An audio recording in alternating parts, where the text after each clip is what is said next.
Okay, so let's go ahead and get started. I think there are still people joining, but obviously this session is recorded as all the other ones. And if you look at the workshop exercise page, you will see that the recordings from yesterday are now up here. So again, if you missed something yesterday or you have additional people in your group who you think would benefit from these lectures, definitely point them in the direction of this workshop page. And obviously these recordings are all freely available, including the exercises. One thing to note is that I know a number of instructors and professors in different institutions who actually use our material for their teaching. It's a great way to teach students both at the undergraduate or graduate level some of the basic biology, and then take them to a database where they can actually explore the biology. So for example, if you're teaching about gene structure and different technologies to sequence and probe genes, and then take them to a resource like ViewPathDB, or there are many other resources, and then have them look in the genome browser and look at RNA sequence data, for example, that's pretty cool, right? And that's it's a good learning moment for the students. And of course, anybody's welcome to use our exercises as is or modify them to use them with their students. If you do end up using them and modifying them, either way, you don't have to, but it's nice to let us know that you're running a course and you find the exercises useful, or you've modified them to be more useful for your purposes. It's always nice to hear that, so we can learn from your experience. So today we're going to spend some time on a couple of things. So one is we're going to spend some time looking at how to analyze your own data. Because of the size of the workshop and other issues, this is going to be mostly a lecture format. It's in two parts. The first part today will show you how to set up some of these Galaxy workflows to analyze your own data. And tomorrow we will look at some of the output files so you can begin to understand how to interpret and use the results from an analysis.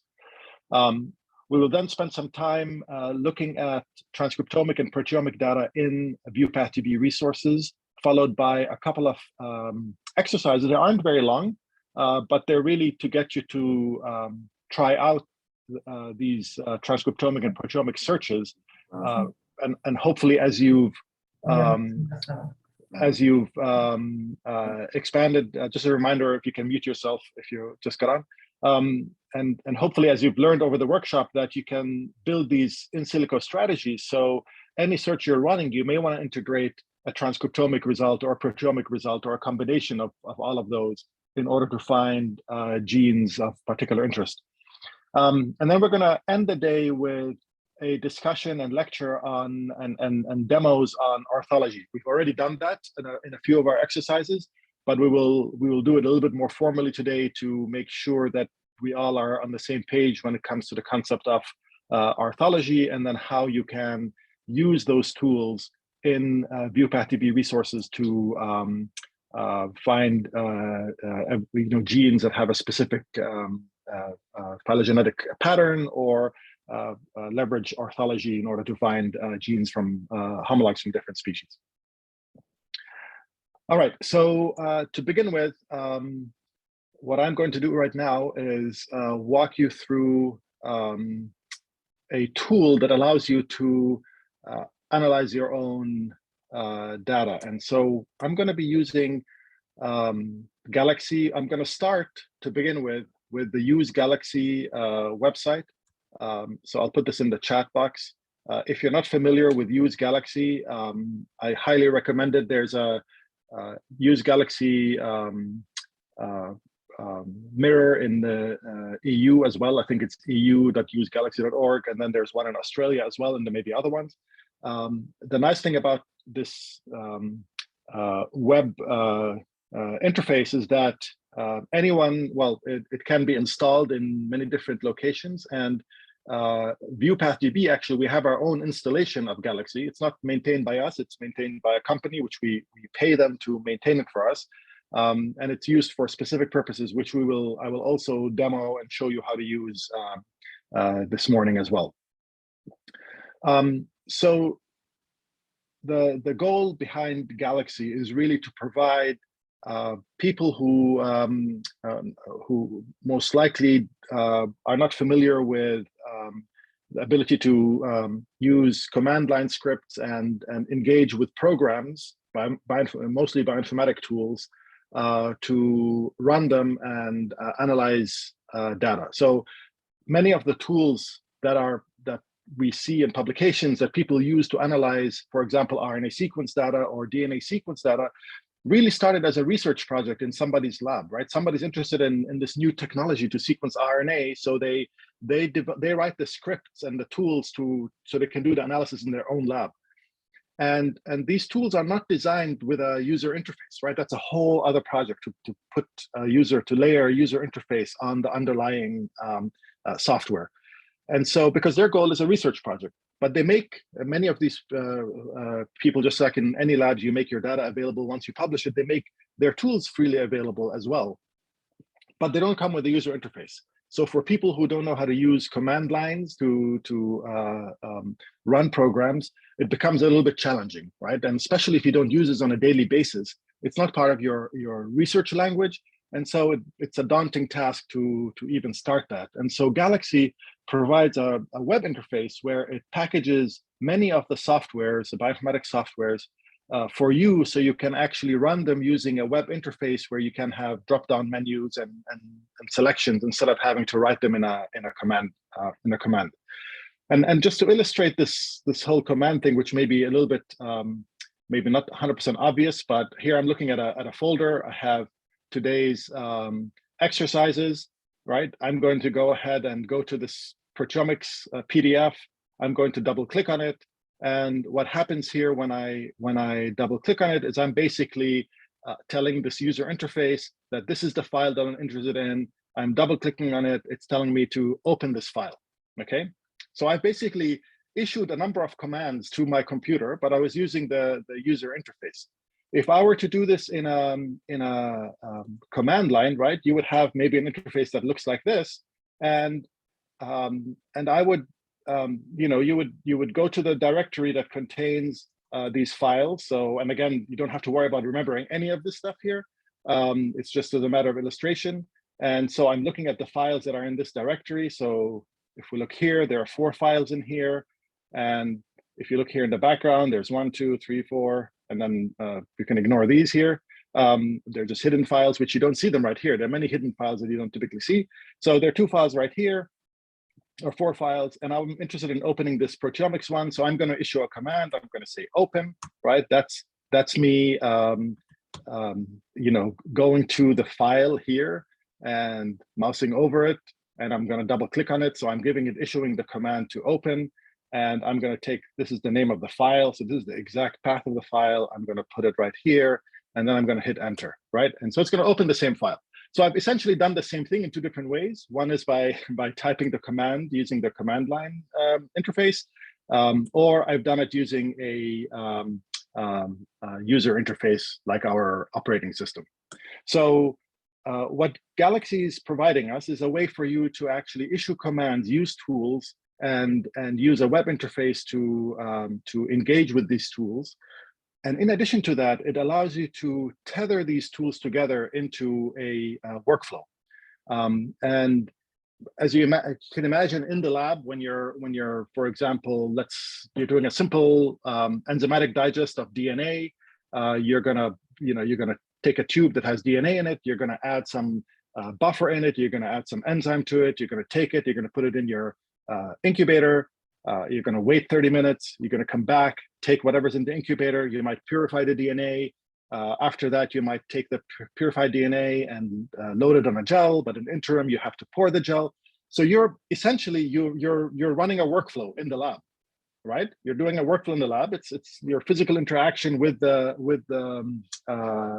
experiment, but you're running a workflow. One step results. You're putting stuff in a one step. you're doing stuff to it, adding enzymes, buffers, incubating, and then you're taking the output of that, putting it into the next step, purification or running a gel or taking a picture, right? So that's a workflow. Same thing with bioinformatic tools. You can build a workflow. If you look in a paper that analyzes population data, for example, they'll tell you, oh, we did a sequencing experiment. We got these files that have sequence data in them. We took these files that have sequence data in them, and then we aligned them using a program to the genome. And then after we aligned them to the genome, we took the output and we did something else with it to find polymorphisms. And then maybe we did something else with it to filter those polymorphisms, right? That's a workflow. And you're applying different tools to it in order to come up with a final result. Okay, so Galaxy allows you to do that. And so I'm going to use the use Galaxy source in order to build a small workflow to do a multiple sequence alignment and build a phylogenetic tree.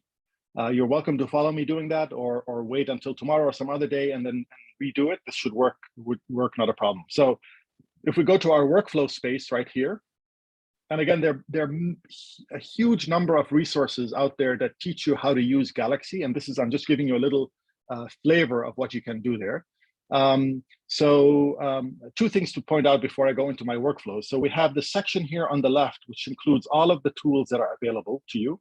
And I can pick one, right? I can, for example, select RNA-seq, and I can see here there's a tool called HiSat2. I could click on this and I could run it, right? Right here with this drop-down menus, I can say, I need to give it a genome. So I should have a genome in my history. So on the right-hand side, here's my history. This is like your directory that you're going to be working from, your folder that was going to include all your data and all your results, right?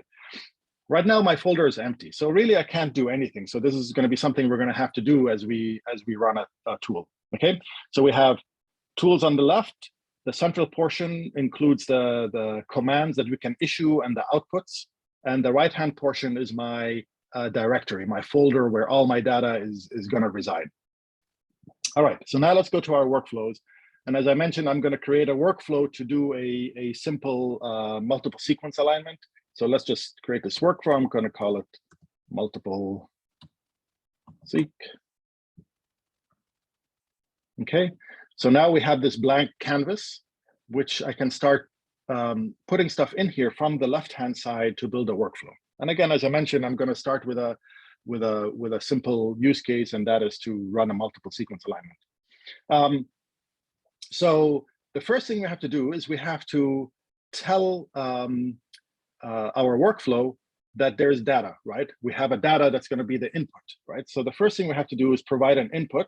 And so we have to provide an input data set. So I'm going to click on this, and here it generates an input data set. So that's going to be my starting point. So my second thing is I want to do a multiple sequence alignment. And there are many, if you start typing align, for example, you'll start getting a lot of things, a lot of different tools that have that word align in them. And you might find it, depending on the organization of the particular Galaxy instance, you might find it very quickly. If it has a few tools, if it has many, you might have to scroll down. And now I'll come here, there's a multiple alignments. This is kind of the area I'm interested in.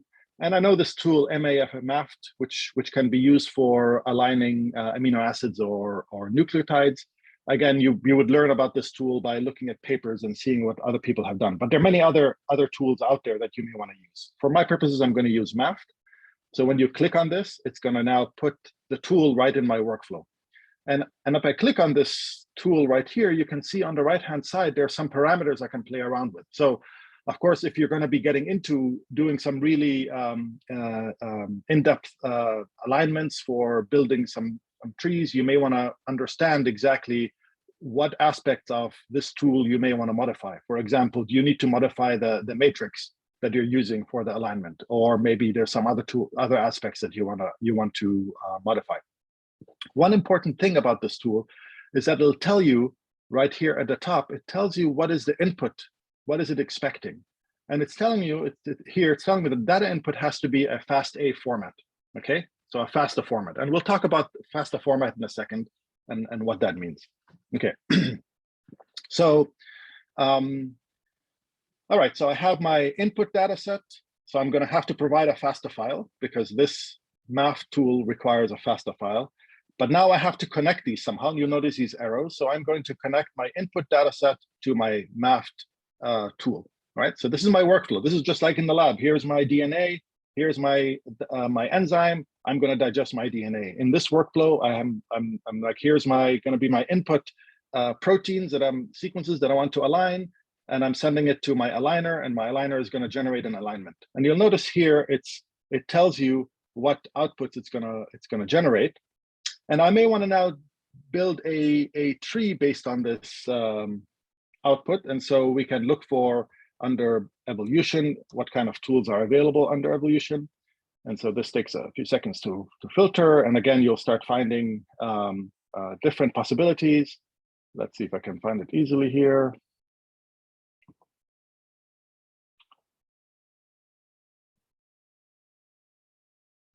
So here's the evolution portion, and these are different tree builders, and I'm looking at this fast tree one. I'm going to just go ahead and use this. I've tried it before, so it works, but there may be other ones that I may be interested in. So this is going to build a maximum likelihood phylogenetic tree. So if I click on this, again, it puts the tool in my workflow. I'm going to put it right here just for organization purposes. It tells me it's expecting a FASTA file. I know this is going to also output a FASTA formatted file. And if you look in the bottom here, it'll give you information about all the outputs. And so I'm going to take the output from my aligner, and I'm going to put it into this fast tree tool, which is going to generate a tree in this format, in this NHX format. Okay, so this is my workflow. I've built my entire workflow, and so I'm going to go ahead and save this workflow. Okay, and now let's go back to our home page. And now we're back here. We have my empty directory. I know I have a workflow that I stored. Now I have to provide it with some data. So let's go get some data. And so in my case, I'm going to go to ToxoDB, and we're going to use our favorite set of heptulose gene that we looked at yesterday in our genome browser. So I'm looking for heptulose 1,7-bisphosphatase. I'm going to pick the one from the ME49 strain of Toxoplasma. So I'm just going to go to the gene page. And on the gene page, if you remember, we talked about orthology on gene pages. We will talk about this afternoon and how these orthology groups are generated. But let's say I'm interested in building a phylogenetic tree on Heptulose from sequences coming from across the tree of life, right? Not only in what's in ToxoDB. So what I can do is I can link to OrthoMCL, and it tells me that this gene, this Heptulose 1,7-bisphosphatase from Toxoplasma gondii, is in this group, this OG610899999. So I'm going to go ahead and click on this. It's going to take me to this group, and now I can take a look at this group, and I can see that, oh, there are 136 sequences in this group. I can expand all of these, and I can take a look at them, and I see, oh, look, it looks like there are a bunch of apicomplexa, there are coccidia, so that's great. Oh, I see there are a bunch of Mesozoa. We knew this from yesterday's exercise that T. brucei and T. cruzi contain this gene, whereas Leishmanias don't have that. So you see right here that this matches what we found. There are a bunch of fungi that are included, so that's great. There are a bunch of metazoa, including plants, in particular plants, which I would be very interested in if I'm looking at Heptulose 1,7-bisphosphatase. But this is pretty cool. This looks like a decent distribution for me. And so this could work for my alignment. So now I need to download the sequences for these 136 genes, because I want to align all of them, and I want to build a tree on these 136 genes. So let's go ahead and download the sequences from here. So I'm just going to, up here at the top of the page, I'm going to click on download orthologs. Let me just turn on my presentation assistant. All right. So this way you can see my mouse better. Okay, so download orthologs. So I'm going to click on that here. And what I want is my proteins in FASTA format. And you can decide what you want in your file. I want to include the organism. Do I want the description? I don't really care about description because they're all heptuloses, so I'll leave it. Include the group or not? Sure, I'll include the group. Why not? Or I can take it out. It doesn't matter. So, and I'm going to download this as a text file, and I'm going to click on download. All right. So now this is going to generate a file, a FASTA file. of my sequences. So I go to my downloads. Here's my file. I'm going to open it in a just any text reader, and this is my FASTA file format. And so a FASTA file is just a text file. All of these files are really just text files, but they're structured. So you're going to hear things like FASTA, FASTQ, VCF files. And these are all files that are formats, and most of them are text files. Okay. But they're structured in a certain way. So basically, a program that says it needs a FASTA file to work, it's going to be expecting a file that has this format right here. So it's looking for this greater than sign, and on this line with the greater than sign, there's some information. So it has the ID of the gene, and it has the organism that this came from. Okay, these are the things that I selected. On the next line, this looks like amino acid sequence, right? So we're all familiar with this amino acid sequence. And you go down, and here's another greater than sign, and you'll notice that there's another organism followed by amino acid sequence. Here's another greater than sign, another organism, an amino acid sequence. So this is the structure of a FASTA file, right?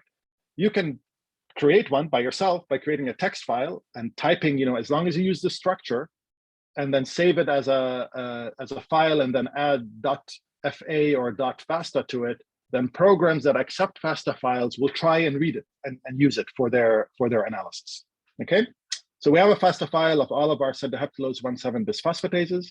So now I'm going to go back here to Galaxy, and now I'm going to upload my file into Galaxy. So I'm just going to click here on this upload option right here, and I have my file right here. I'm just going to drag and drop it, and I'm going to start my import into Galaxy. Okay, and it's a fairly small file, so this shouldn't take too long. I can close this window here, and you'll see here on the right that it's getting started. Now it's running. Okay, so it's in the process of uploading, and then in a couple of seconds it should stop. You can often, if you want, you could refresh your history and see sometimes it doesn't refresh automatically, and clicking on this refresh button will show it up. But here it is. It worked. It uploaded. I can click on it. It gives me information about it. It said there are 136 sequences in there. I think that's what OrthoMCL said, so that's good. So that's a quality control step. You can see a little snippet of the file right here, which looks like a FASTA file, but I also can click on this little view data icon right here. And oops, that's interesting. Let's reload this. And that's interesting. So this was working yesterday, but again, this is the Galaxy side. It's nice to see that other databases have problems too, but regardless of this not working, the data is in the file, and it looks like the right size. Okay, so typically what should happen if this is working? Oh, there we go. So it just took a while. I had to click it a few times. Okay, so now I clicked it one more time. It worked, and so now you'll see here it's the FASTA format. It's basically the same file that I was looking at here on my desktop, but it's now in the cloud in the Galaxy server. Okay. Now what I want to do is I want to apply, remember I had my workflow, so let's go back to my workflow, this workflow right here. And remember I wanted to, let's view it. So this is my workflow. I have an input sequence, which I already have in my history. I have the alignment program, and I have the tree program, okay? So I want to run all of these three on my file. So what I'm going to do now is I'm going to just click on this run workflow icon right here. Okay, and it tells me it found a file right here. I can expand the full workflow and see all the steps if I want to, but my input sequence, it's asking me, is this the file that you want? I only have one file, and it's the FASTA file, so it is the right file. So there's nothing to change here. And the rest of the program, I'm going to leave at its default. So you can go in here and modify things if you want, but I'm going to leave them at the default, and I'm going to run my workflow. And so now what happens, it tells you what's going on. It's initiating the workflow. It's loading the steps. This takes a few seconds, but then once it loads, you should start seeing steps auto-populating here on the right-hand side. So we'll give this a couple of seconds, and then I'm going to go and look at the, okay, so there's a question about big files. So yeah, so the question is about really large files. Can I upload really large files to Galaxy? So depending on which Galaxy instance you're using, there are different ways of uploading data to them. I think 40 gigabytes is still okay on the main Use Galaxy site, but I haven't tried that recently. On our site, we have something called Globus Connect endpoint, which is a fast data uploader, and I can show that when we get to the second portion of this lecture. But yes, there is a way for you to upload really large files into at least our Galaxy instance, and many other ones have their own ways of doing it. So as we were talking, you notice that it already ran the alignment. So my alignment is done already during this time, and you could even look at it, right? So we can take a look at this, and you will see here that this is a typical multi-FASTA file with these dashes in there. That's because that's essentially telling whatever next program is going to use this where to situate the amino acids that align to each other, right? So if you spread these out on top of each other, you should get homologies and identities. Okay, so as we were speaking, we've this entire workflow ran. Okay, so I have results now from my multiple sequence alignment. This output here from FastTree is this format, this NHX format. And so this is a guide for a program that will draw a tree.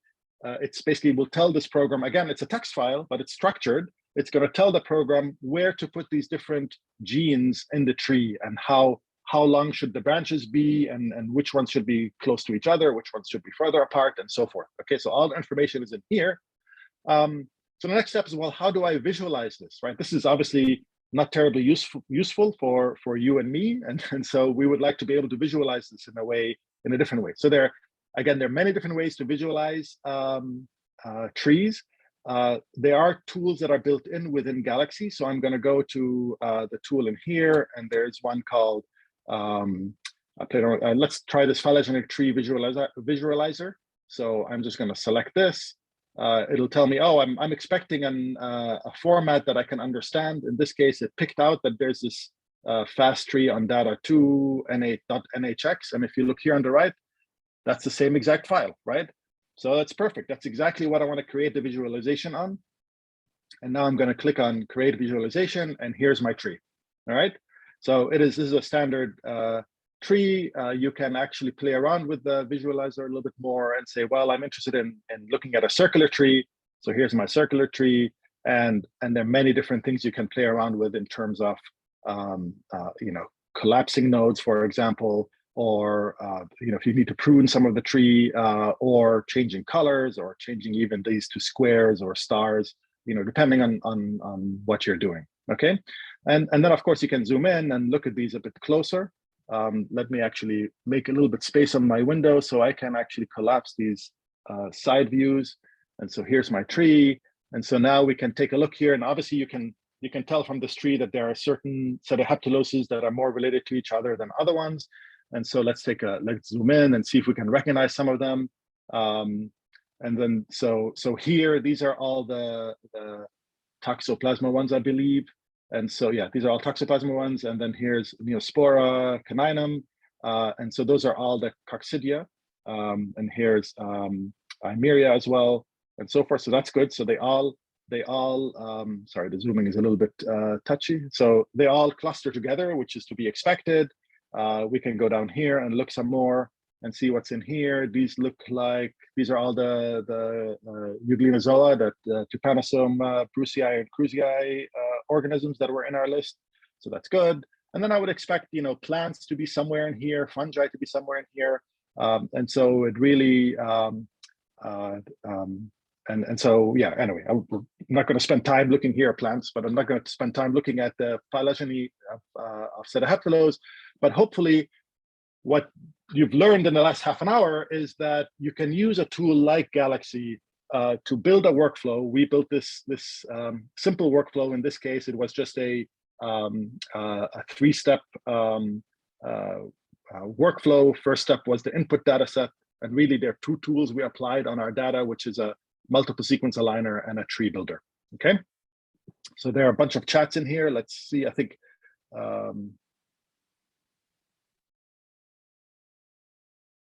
so somebody's asking if you can add the visualizer to the workflow. I don't think so. As far as I know, you can't add the visualizer to the workflow. You apply it on the output of the workflow. Otherwise, it would be available here on the left-hand side. and I've looked for that and I can't find them on the left-hand side as a tool, right? Typically because the visualizer, it's something you want to interact with and you want to apply on the output. That's my understanding, at least, of that. See if there are any other questions. Great, somebody said they had no idea this could be done. Great, I'm glad you learned something new, so that's perfect. All right, any other questions that weren't answered from the other instructors, just quickly before we move on? Probably also worth pointing out, as as always, we are happy to hear about any problems that you may encounter here. Omar has taken you through some of the things that you can do with these Galaxy pipelines. Of course, the primary applications have been for analysis of RNA-seq data, identification of polymorphisms in population sampling or mutant characterization, and identification of ortholog groups, as Omar has just shown you now. But if there are other functions that you think would be well suited to implementation in the Galaxy platform here, please let us know, and we're happy to point you to the right place in the existing Galaxy toolshed, or think about developing a new workflow that would be helpful. So as David was talking, what I was doing here in the background, I went to this resource called ITOL. And if you just Google ITOL, it's the Interactive Tree of Life. That's what it stands for. You can easily upload the tree output from Galaxy. So I went here and I just visualized this NHX format. I copied it. I went to ITOL. I clicked on upload. I pasted the sequence, and here you go. Here's my circular frame. And ITOL has additional features that help you analyze the tree even more, and it's even has a lot more advanced features that are quite nice, and I would highly recommend that. So don't be stuck with one visualizer just because that's what's available in Galaxy, for example. There are many tools out there, and I would encourage you to investigate what works best for you. And this format is this format's accepted by, is the standard for all phylogenetic visualization tools. There are many out there. Correct. Yeah. So, all right. So I'm going to switch to our ViewPath-DB Galaxy. So somebody's asking, why aren't we doing this in the ViewPath-DB Galaxy? And so there are a couple of reasons. So not every Galaxy instance is equal, right? They're not built equally to each other. Maintaining these Galaxy instances takes resources, and every tool that gets installed on the left-hand side here has to be maintained. And in fact, last night I thought, oh, I'm just going to build a workflow in our Galaxy, and it turned out that the alignment tool in our Galaxy wasn't working. It has a problem with it, right? So now we have to go back to the people who maintain it and say, hey, can you guys take a look at this tool and fix it?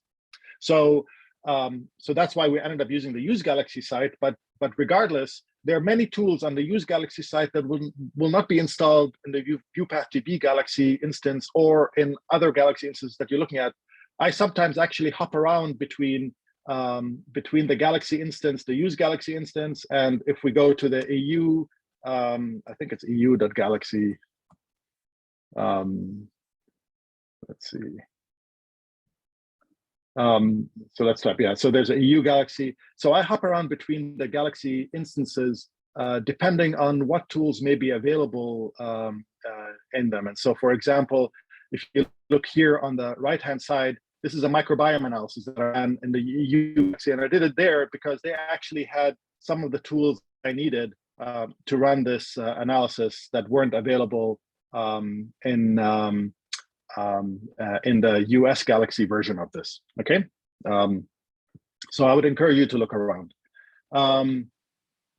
So I know there are lots of questions, and I want to make sure that we move on a little bit, but I'll try and answer a couple more quickly. Can I edit multiple sequence alignments? Definitely, and I would encourage that. And in fact, if you noticed, when I did when I downloaded my data from OrthoMCL, let's go back here. So when I downloaded data from OrthoMCL, I did not take out, for example, strain sequences. And if you'll notice, if I go to alveolates and I go to apicomplexa and we look at coccidia, you'll notice here there are like a number of strains of Toxoplasma gondii, for example. these are going to be virtually identical, the sequences from all of these. And so the question is, what is the benefit of having them all in the tree? And so you may want to actually delete all of those and just take one of them as your representative, Toxoplasma, Heptalose 1,7 bisphosphatase. Same thing for Neospora, for example, and other ones as well. Okay. And then with the alignment, in terms of editing the alignment, you would have to take it into another program. I don't think you can do it in Galaxy easily, at least. But there are other programs that you can download and upload the multiple sequence alignment and then modify it manually. Because sometimes you're right, you would look at an alignment and you don't agree with what the algorithm did to align a particular region. And you might visually see something, a pattern there that was not pulled up automatically. So I would definitely, it's an important thing, and people do that on a regular basis. Okay, so okay, so now I'm going to switch over to, I know there are other questions and we'll try and get to them later. Yeah, so in terms of visualizing the alignments, I have not tried that, but I know there are other visualizers right here. I don't know if there's an alignment visualizer, so it might be here. And if it's not in here, then the other option is there are a number of tools. So here's one. So let's see if this works. Actually, I haven't tried this. Here's our from groups. I'm going to create the visualization. Well, Omar is pulling that up. There are lots of aligners that are available if you do a Google search. There are a number that are supported, for example, by the EBI. So here it worked, which is nice. It's nice when you try a tool and it works right away out of the box. So that's very nice. Obviously, you'd have to look at this and try and determine what everything means in here, but this is obviously giving you a visualization and information about where things are conserved and not, and so forth. So okay, and it looks like you can do some filtering, you can change this color scheme and so forth. Okay, so let's go ahead and now switch gears a little bit. So now our first part was really building a simple workflow. We ran an alignment very quickly. Within half an hour, we were able to generate a multiple sequence alignment, build a tree, and visualize it. Obviously, with all the caveats of having to make sure that that we're setting up the parameters correctly. Just like with any experiment in a lab, when you run a workflow, if you don't think about which enzyme you're going to put in your digest, you're going to get incorrect results, right? So you have to think about it. If you don't think about what buffer goes with the enzyme and don't use the right buffer, well, then the digest is not going to work, or it's going to give you an incomplete digest, right? If you don't load the right controls in your gel, you might not know, if you don't load the ladder, for example, you're not going to know which of the two bands is the band that you're interested in. And so there are lots of things that you do in the lab as you in terms of setting and tweaking the parameters that you have to do also with these tools. It's just like doing a lab experiment. Same thing when you get the results and you look at the results, you may realize that, oh, you know what, there's something off in my results. I need to rerun my entire workflow, but I'm going to adjust a few things. For example, again, with a simple example of an enzymatic digest, you may have found that there's an incomplete digest in the end. So you're going to go back and troubleshoot. And you may say, well, is it the temperature? Maybe I didn't use the right temperature. Let me check and double check if my incubator is really at 37 or is it at 20 for some reason. And so that's you going back and troubleshooting, but then you might modify that. You might modify the buffer. You might add more magnesium to your buffer and so forth. So this is the same thing you would do with the tools in the workflow. So when we go back to our workflow right here and we edit it, right? Each of these steps in my workflow can be modified. And as we look here on the right, these are the things that you can modify. These are my magnesium and my temperature, right? And different things you might do to it are all right here on the right. And of course, it's when you first look at this, if you never used it, it seems very scary. It's just like the first time you were in the lab and you were running an enzymatic digest, it was scary because you know what you were doing. And but as you learn it, you'll realize that these things are there's no mystery around them. You just have to obviously read some more papers and learn about the different parameters for a software and see how you can do it. Many of these tools have a lot of information at the bottom here of the tool, which there's really quite useful information here. And they will have often references that you can go back to and look at. which will include additional references and help you really explore the data. All right, so let's move on. I see somebody's unmuted and you can mute yourself. Okay. All right. So now I'm going to switch over to our Galaxy. And so if you're on ViewPath.db, you can go under My Workspace in the menu on the top here, and you can click on Analyze My Data in Galaxy. If you're doing this for the first time, it'll ask you to log in, and there'll be a few windows you have to toggle through to get to the actual Galaxy. But once you get there, you'll see something that looks like this. So this looks, obviously, hopefully, this looks very familiar to you from the Use Galaxy site. So we have, I think we're at the same version as the Use Galaxy site. And so the look and feel should be very similar, if not identical. The central portion obviously may be different, and which is fine. We have control over this.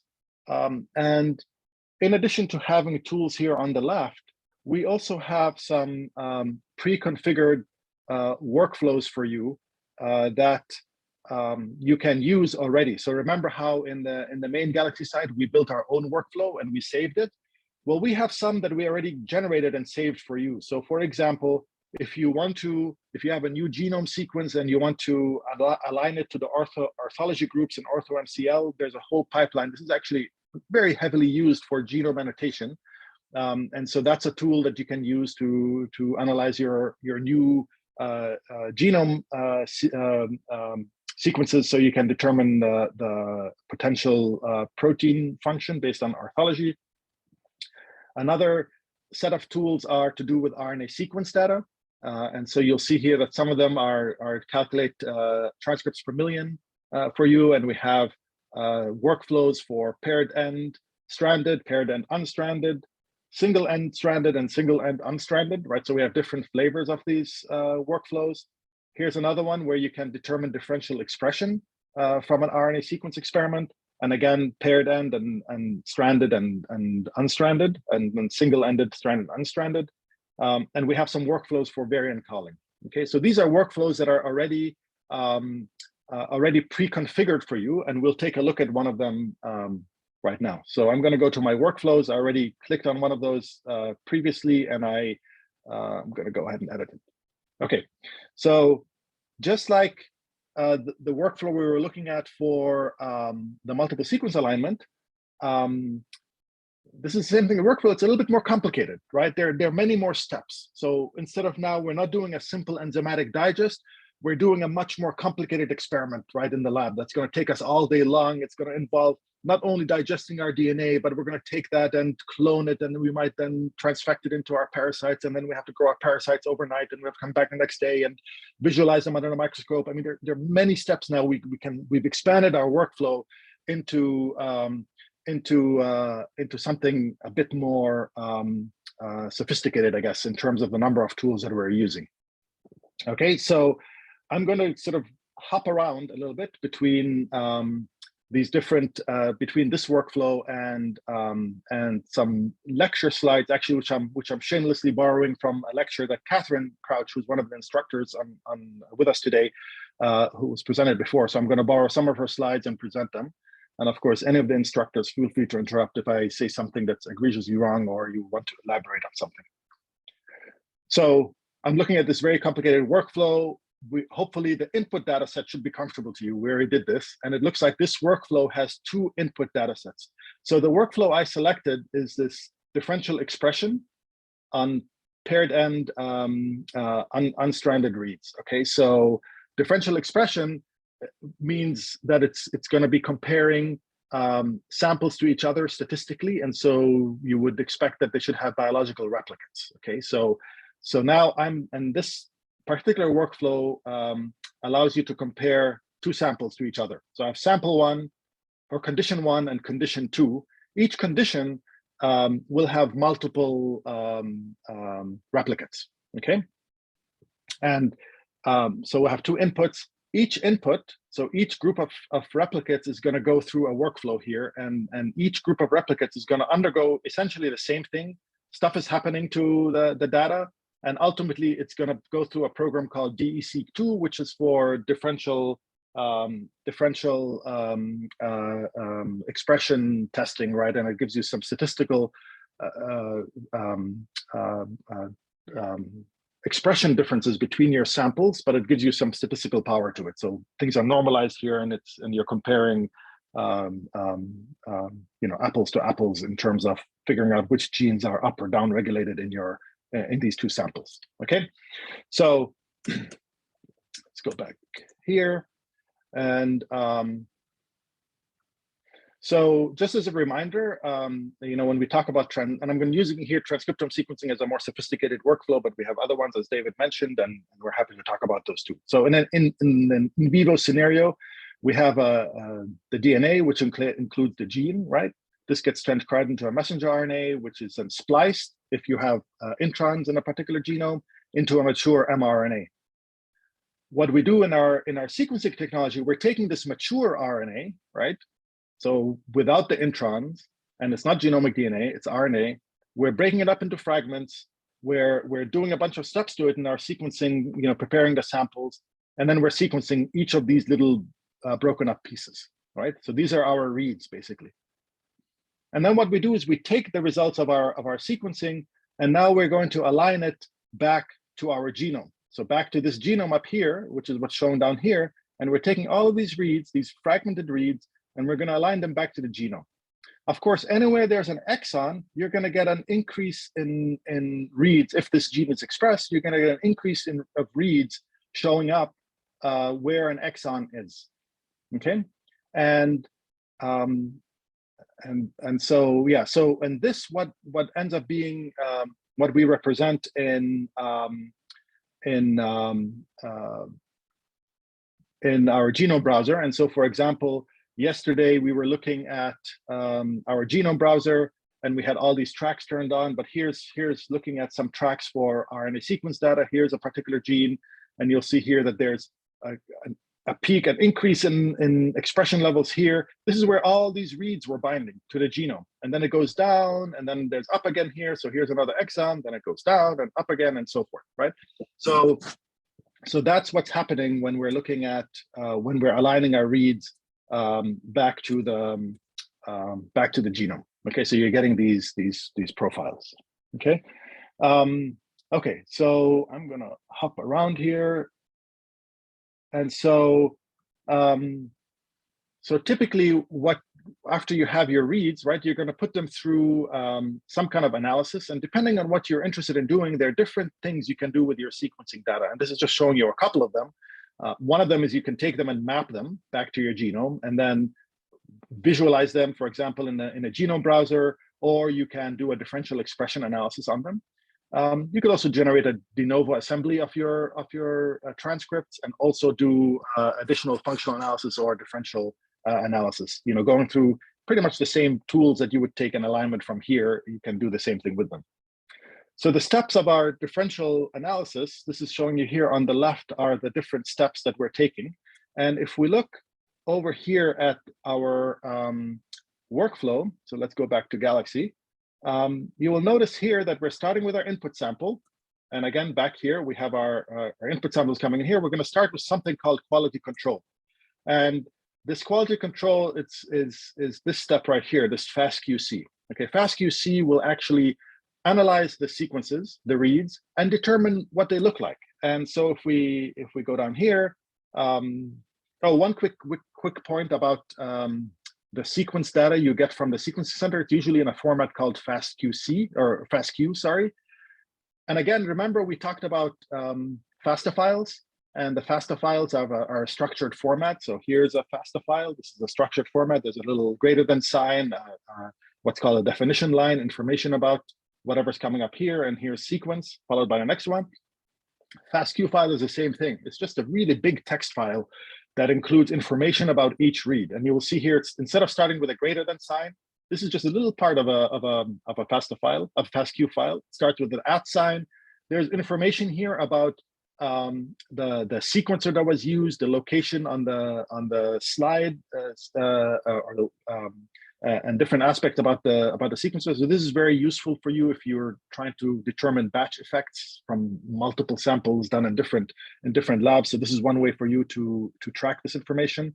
Down here is the actual sequence. So this looks like nucleotides, followed by this. Usually there's this plus sign. Again, it's just a structure. It's a structured. All FASTQ files will look like this. There'll be an @ sign. The next line will have sequence. The next line will have a plus sign, and the next line will have this quality scores, which are encoded in ASCII format. Okay, and again, I won't go through the details of what an ASCII format is, but basically, it's occupying a single space in your file, but it represents actually a double-digit or number, which tells you something about the quality of each nucleotide. And we won't go into this any further. Okay, so once you run your quality, your FastQC results, we will look at some of the results tomorrow, some of the output tomorrow, and we will explore that. And so the FastQC will output a file, a web page, basically, where you can look at the quality of your sequences. Okay, and so here that's a FastQ. It's a dead end. It's not going. You're not sending the output from here anywhere else, right? So this is just staying here. It's just telling you it's a quality control step. Okay. But the same samples are actually going into this FastQ groomer, which is just preparing your files for the next step, which is a step called Trimmermatic, which is a trimming tool. So with these reads, again, so as we go back down to our workflow, on the left here, we go into trimming next, and there are different tools for trimming. We're using Trimmermatic in our workflow, but there's another tool called Sickle right here. They do slightly different things, but in the end, essentially what they're doing is they're trimming your reads into and taking away things that are low quality. They're looking for adapters that are usually used in sequencing and making sure they're not in there, because any of those extra sequences, the bad quality sequences or adapters, could potentially affect your alignment results. And so that's what the trimming does. After the trimming, we have a step for read alignment. And you need a program essentially to do the alignment, right? Just like BLAST is an alignment tool, or we did a multiple sequence alignment. In this case, for sequencing data, it's a program called HiSat2. You may have heard of something called Top Hat, right? In the beginning days of alignments. This is basically the newer version of Top Hat. But basically what this is going to do, it's going to take all the reads, all the millions of reads from all my samples, and it's going to try and align them to the genome. Okay, so we're going to have to tell this program, here are the reads that have been trimmed, and here's the genome, align them to each other.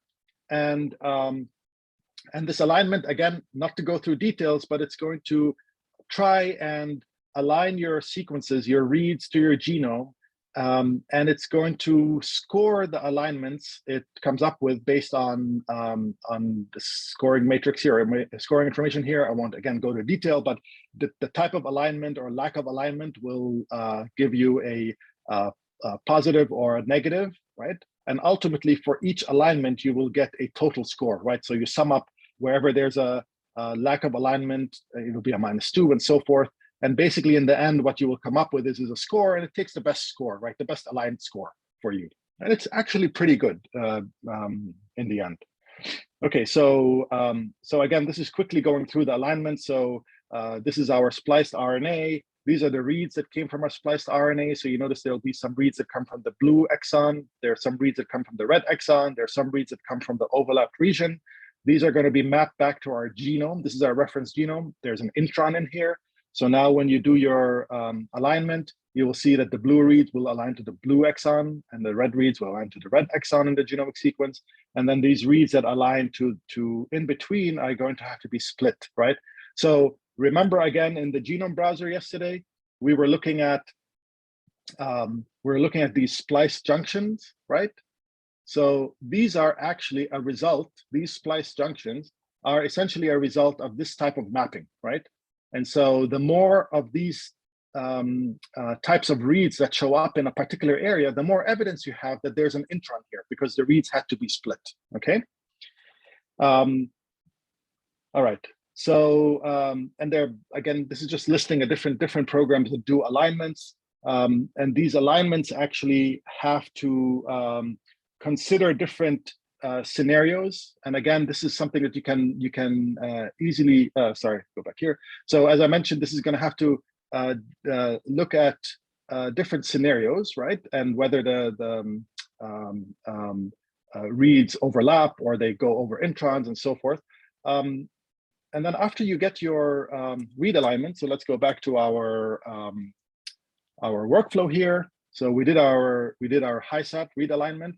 So now the next step, we have our aligned reads. So already we can generate something called a BAM file. Again, don't worry about these names. This is it generates a BAM file, the aligner, and then we're going to take this BAM file and convert it to something called a bigwig file. That's basically this coverage plot right here. So this is a bigwig file representing all the aligned reads. Okay, so if I took the output from here, if I took the output from here and uploaded it into JBrowse onto the right genome, I will see exactly what I'm seeing right here. I'll see something that looks like this, like these coverage plots.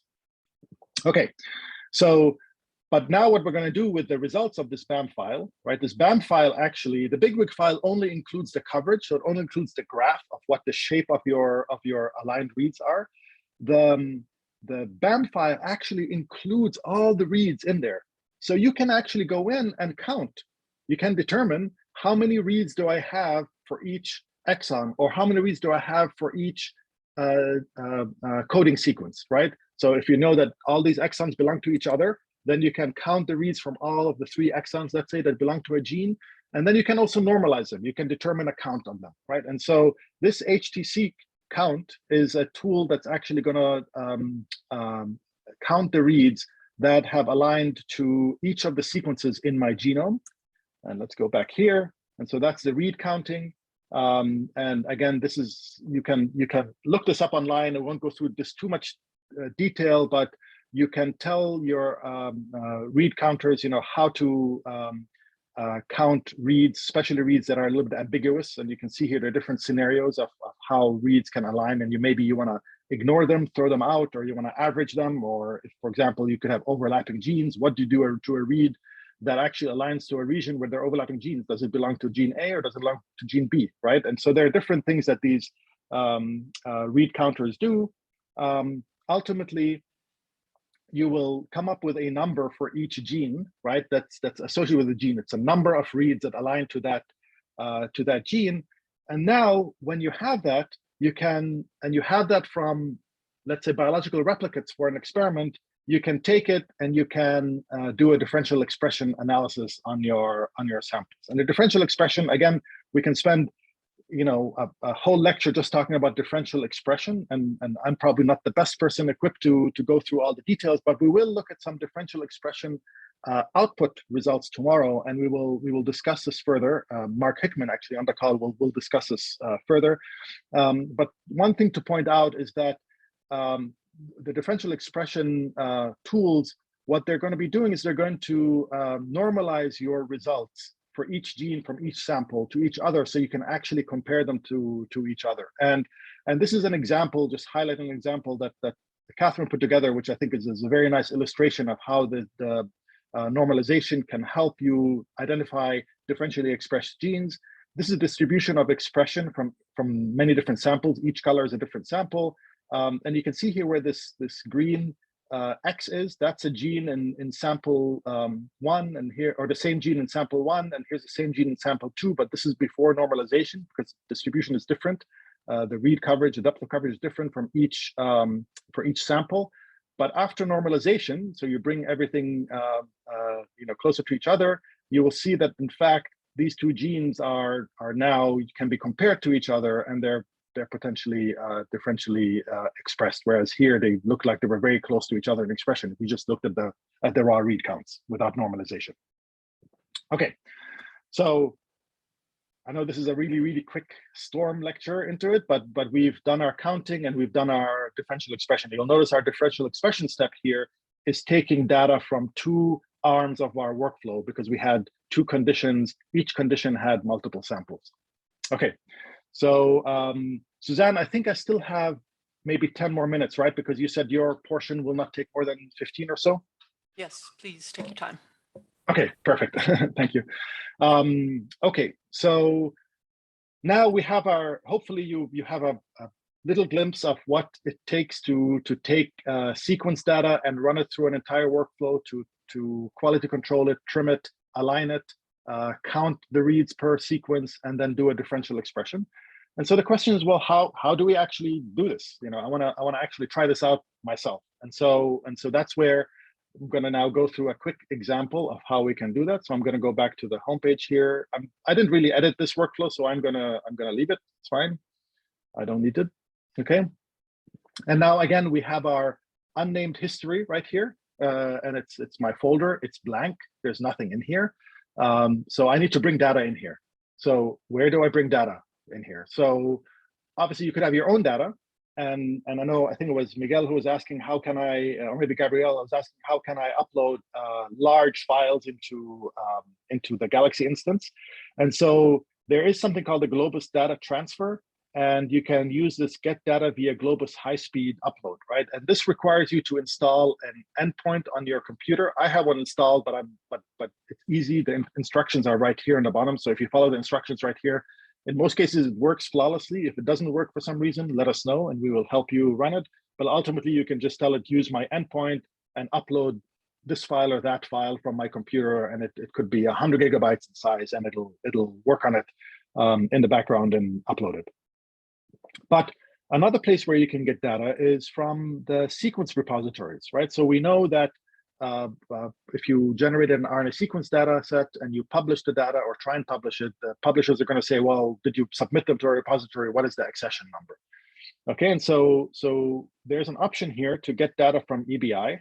EBI is the European Nucleotide repository. It's just like the sequence repository archive in the US. So I'm looking, if I go here, this is a data set that I'm interested in exploring. This was an experiment where they looked at differential expression of Babesia bovis, and they compared Babesia bovis coming from bovine blood and from ticks, right? The question is, are there genes that are differentially expressed between these different life stages of the parasite as it goes through the vector and the host? And so this is an experiment here, and I can look in this experiment, explore it further. I can see that there are 6 SRA experiments, which correspond to 6 biosamples. Let's go ahead and take a look at these biosamples. And you'll see here that this is, and again, if you read the details of this, you'll see that they had biological replicates, but also if the people who uploaded the data to the sequence archive were trying to be nice, I guess, or cared, they would actually give the names and sample names something intuitive. So I can very quickly, without too much effort, know that, oh, look, there's C1, C2, and C3. These are all bovine blood, sample 4, sample 5, and sample 6. So I'm going to assume that these 3 belong to each other. There are 3 biological replicates from the same condition. And then here's tick 1, tick 2, and tick 3, right? And to me, these are then the biological replicates for the other sample. Obviously, if you're going to rely on this for some major research, then I would definitely go into the paper and read it and confirm that that's the case. But let's assume that's the case for now. And I'm going to go ahead and pull in the data from the sequence read archive. So I'm going to pick these sample numbers. So I'm just going to copy one of these. And if we go ahead and go here, I'm going to just type the sample number. If you look in the sequence read archive too, there will be information additionally. If you go into the sequence read archive and look at the sequence information itself, it'll tell you typically whether this was paired ended or not. Unfortunately, they don't always tell you whether it was stranded or not. But for that, you'll have to go into the paper. But in my case here, I know this was paired ended sequence. So I told it what the sample number is. It's FASTQ format. It's paired ended. And I'm going to execute it. Okay. So now on the right-hand side, what's going to happen is it's going to pop up with a, again, information, just like when I uploaded information from my computer before when I upload the FASTA file, it's coming up with information here. Now, one thing you'll notice is that I put in a single ID, a sample ID, but notice how there are two files that are coming up. And the reason for this is this was paired ended, right? So each pair from sequencing your reads is going to have its own file. There'll be pair 1 and pair 2, okay? So that's why there are 2 files that are coming up here. If it was single ended, and I told it this is single-ended, you'll notice that there'll be a single file that pops up. Okay, and so what you have to do is for each of the files, you're going to have to do this, repeat this process in order to upload all the samples from the same experiment. And so I'll do one more just for the sake of demonstration. So let's pick another cow blood one, and here's the sample. I'm gonna copy this, go back to Galaxy. I'm gonna paste it in here. It's also paired ended, and I'm gonna execute. Okay. So as this one is running, it will initiate the next one, and it'll start running as well. So the nice thing about this is that I can close my computer right now, come back tomorrow, and see if these files have uploaded. It shouldn't take that long. They'll be here in the next 20 minutes or so. But of course, to save time, we're not going to wait here and watch this. To save time, I've already prepared this. At least I have all the files here. And so let's switch to this one here and go back here. So these are all the files. So again, just as a reminder, we have 1, 2, 3, 4, 5, 6 different conditions, okay? But each condition is paired ended, so we should have 12 files when all is said and done. You should have 12 files in your history, and that's what we have here. There are 12 files right here, 1, 2, 3, 4, all the way up to 12 files. Okay. Number 7 is missing, so it goes up to 13, but there's no 7 for some reason. So anyway, it doesn't matter. There are 12 files in here, and so now the next step is, remember in our workflow. You will notice that if we go back to the workflow again, you'll notice in this workflow, we're not inputting 3 files, we're inputting a collection of files. So each biological replicates, we're going to group them together as a collection. And then Galaxy actually does the rest for you. This collection tool does the rest for you. It'll understand that everything that's in a collection belongs to each other, and it's going to treat them as if they're a single, belong to the same unit. Okay. So I am going to go back here to the homepage here, and now I'm going to basically tell Galaxy which ones belong to each other. And I know I did my bovine ones first, and then I did the tick ones. So the first 6 samples are going to belong to each other. So I'm going to click on this operation on multiple files. Again, don't worry about having to remember this right now. This is all recorded and will be made available to you. But I want to group these together. And I know these paired end ones go together. And the nice thing about Galaxy is that I can go ahead and tell it to build a list of dataset pairs, and it'll automatically tell you that this one belongs to this one belongs to that one. And you'll notice they have the same ID. They only differ with the ending here. 1 is 1, 1 is 2. These were from bovine blood, so I'm going to change them. I'm going to call this blood 1, blood 2. Let's be consistent. And blood 3. Okay. And I'm going to call these are all the bovine blood samples. I'm going to hide the original files. Once I put them in the collection, I don't want to see them anymore in my file system here. And I'm going to create list. Okay. So now it hid all of these. I can say hide hidden, so I don't have to see them. So now you'll see here that I have my bovine blood samples. If I click on this, it tells me there's blood 1, blood 2, blood 3. If I click on this, it has forward and reverse. Okay, so everything looks great. So now I'm going to do the same thing with the rest of my samples. Okay, so these are all the tick samples. So again, I'm going to go for selected. I'm going to build the list of dataset pairs. These are, let's call them T1, T2, and T3. And these are the tick samples. And I'm going to hide the original elements. I don't want to see them. And let's do that. All right. So now I have my my 2 collections. Okay, so I'm ready now to run my experiment. I'm ready to run my workflow. And so let's go find the workflow. And actually, I'm just going to go ahead and pick it straight from here. So we're going to run a workflow of differential expression on unstranded DNA, but it's on unstranded samples, but they are paired ended. Okay, so we'll go ahead and select this. And now what happens, it shows me the workflow parameters, and we can slowly start walking through this. So we're going to compare bovine blood to tick samples. Let's go down here. You'll see here there's fast QC. This is the quality control. I don't think we need to modify anything here, so let's close it. Groomer, we're not going to modify anything here. And you'll notice everything shows up twice, right? Because remember, we have two arms of this workflow, which are going to converge onto the differential expression step. So now, here's a HiSat2, and you notice here, HiSat2, there's an option here to select the reference genome, and by default, it selects the top one in the list. So one advantage, which I didn't mention before, of the ViewPath-TB Galaxy instance is that all the genomes, all the ViewPath-TB genomes are preloaded in our Galaxy instance, which means this is a step that you don't have to do. You just have to select from the menu. So in my case, I want to select the genome from Pyroplasma DB, and I'm going to select Babesia bovis TB02 as my reference genome. Okay, so I'm going to select it. So I'm telling it to take, for the first collection, let's say these are the blood ones, align the reads using HiSat2 to Babesia bovis TB02. So let's scroll down. We should expect now a second HiSat2 step, because remember, there are two arms of this workflow. So let's keep scrolling. There are many features here that you can modify, and it's possible that you may want to modify them depending on the organism you're working on, and something I would encourage you to explore. Here's the second HiSat2 step. I'm going to pick, again, Babesia bovis TB02.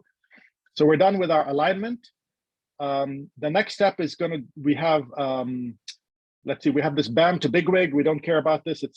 We're going to just set it to the defaults.